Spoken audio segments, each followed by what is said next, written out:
Pues mira, la UNESCO estableció desde hace mucho tiempo el día 3 de mayo como el Día Internacional de la Libertad de Prensa y cada año se hace una conmemoración y se da el premio Guillermo Cano, periodista colombiano que fuera asesinado por Pablo Escobar hace muchos años en Colombia, pero que además ha sido como un símbolo de la libertad de prensa y de la persecución contra periodistas. Y entonces cada año se hace esta celebración y se hace un reconocimiento a periodistas que han sacrificado o que han estado en peligro por su labor de periodista y de información a la sociedad. Este año muy bien, muy marcada por este tema, muchas personas de diferentes continentes, con mucha preocupación por el alza de nuevo a los ataques a periodistas, la violencia contra la prensa, la violencia de género contra las mujeres periodistas, el tema de la penalización y el retroceso en algunas leyes, tanto de las leyes de difamación como leyes en general de comunicación en algunos países. Pareciera que en el mundo, Carmen, estamos entrando en un proceso de regresión en el tema de la libertad de prensa. Regresión es la palabra que le pones.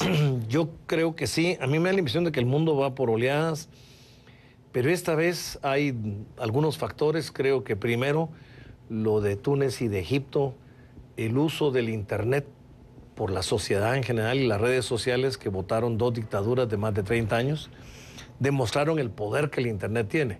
No de formular un proyecto de nación del futuro, que porque ya es otra cosa, porque está en veremos, pero sí de derrocar a un régimen corrupto autoritario.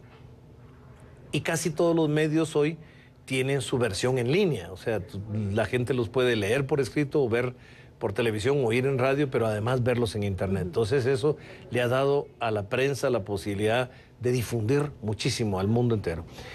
Y segundo, creo yo, digamos, de alguna forma, las publicaciones de Wikileaks o de Snowden, que de alguna forma dan la sensación de que ya no hay secreto en el mundo, de que tarde o temprano todo se va a saber. Y yo tengo la impresión de que eso también genera temor en todos los rincones de la tierra. Temor desde el poder, temor desde quienes ejercen el poder. Porque de alguna forma ejercer el poder era también ejercerlo con ciertos niveles de confidencialidad, de secretividad. Y el mundo lo que demanda hoy es transparencia. Claro, todos hablamos de la transparencia, que es parte de la libertad de expresión. Dicho sea paso, el tener derecho de acceso a la información, y especialmente a la información pública, es un derecho de toda la sociedad, con muy pocas excepciones de las cosas que se pueden mantener en secreto por seguridad nacional o por privacidad de algunos funcionarios. Pero en general, el quehacer del Estado, no solo financiero, no solo la administración de la parte financiera, sino el quehacer político, quién toma decisiones, cómo se tomaron, qué proceso mental hubo para llegar a eso. Eso es información que le pertenece al pueblo, que la población debe de saber, debe tener acceso para poder criticar las políticas públicas o a los funcionarios. Y eso le da pavor, creo yo, a quienes ejercen el poder. Y tú dices, la primavera árabe y la posibilidad de que se tumbaran dos dictaduras, Snowden, Wikileaks, etcétera. Ese es el contexto en donde tú dices, se están dando las cosas, y entonces la regresión se traduce en que en leyes, en intervenciones, ¿cuáles son los patrones de conducta que desde el poder se están ejerciendo a nivel mundial que te hacen decir esto? Mira, hay por un lado el mayor uso del delito de difamación, las 4 relatorías, la relatoría de Naciones Unidas, que me toca el honor de tener el mandato, pero las 3 relatorías regionales, de Catalina Botero en el Sistema Interamericano de Derechos Humanos, de Pansi Tlacula en el Sistema Africano de Derechos Humanos y de Dunia Mijatovic en la OCDE, en el Sistema Europeo del Consejo de Europa. Hemos coincidido en la necesidad de despenalizar la difamación. La difamación debe existir como una acción civil para proteger el honor y la reputación de personas, pero no como una forma de persecución penal, porque es un hecho intimidatorio y donde más se está usando es contra la prensa y por parte de funcionarios públicos que se sienten ofendidos de que un periodista o una periodista demuestre corrupción, que hubo actos de corrupción o que hubo mal manejo de fondos. Ese es un tema. El otro tema es el retroceso en algunas leyes de censura. Se está regresando a que el Estado pueda monitorear y que no se permita lo que ellos llaman lenguaje ofensivo, pero lenguaje ofensivo en el fondo lo que representa es crítica de funcionarios públicos. Incluso se quiere aplicar a procesos electorales, que los candidatos no se puedan ofender, dice. interferir con el debate político, el debate público es muy delicado. Yo creo en el respeto y creo que hay que ser muy respetuosos, pero creo que ese es un tema cultural, no se puede legislar, digamos, eso y bloquear esta libertad de debate.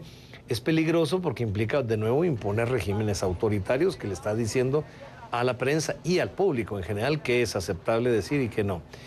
Y por último, el tema realmente ya de la intimidación directa. Hay un alza en los actos de violencia contra la prensa en el mundo, tanto de amenazas como de asesinatos, como de acciones de intimidación al extremo de que el Consejo de Seguridad primero emitió una resolución sobre periodistas en zonas de conflicto y el año pasado hizo una reunión en diciembre que me invitaron a participar sobre persecución de periodistas en países que no están en zonas de conflicto y que tienen países democráticos, pero donde por tensiones violentas contra el crimen organizado, el narcotráfico de cualquier tipo, están sufriendo ese nivel de presión y de persecución.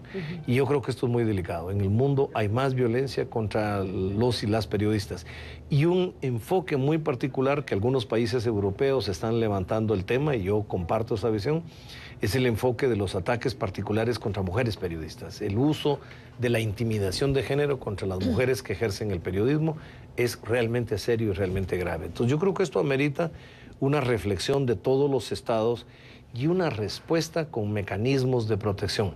Hay un plan de Naciones Unidas interagencial, pero me parece a mí que la protección no debe venir de afuera, de Naciones Unidas, hacia adentro, hacia los países, sino debe ser al revés. Cada estado debe establecer un mecanismo interno de emergencia, de protección de periodistas y defensores y defensoras de derechos humanos. ¿Qué en particular, Frank, de todo lo que has dicho, qué en particular o qué situaciones se están viviendo contra mujeres? Porque pones ojo en el tema de las mujeres periodistas. Mira, en el tema de las mujeres, varias cosas que estamos observando. Uno, muchas amenazas con connotación sexual. Amenazas de que van a ser violadas, de que van a ser intimidadas. Muchas amenazas que tienen que ver con la familia, con los hijos y las hijas que pueda tener la periodista.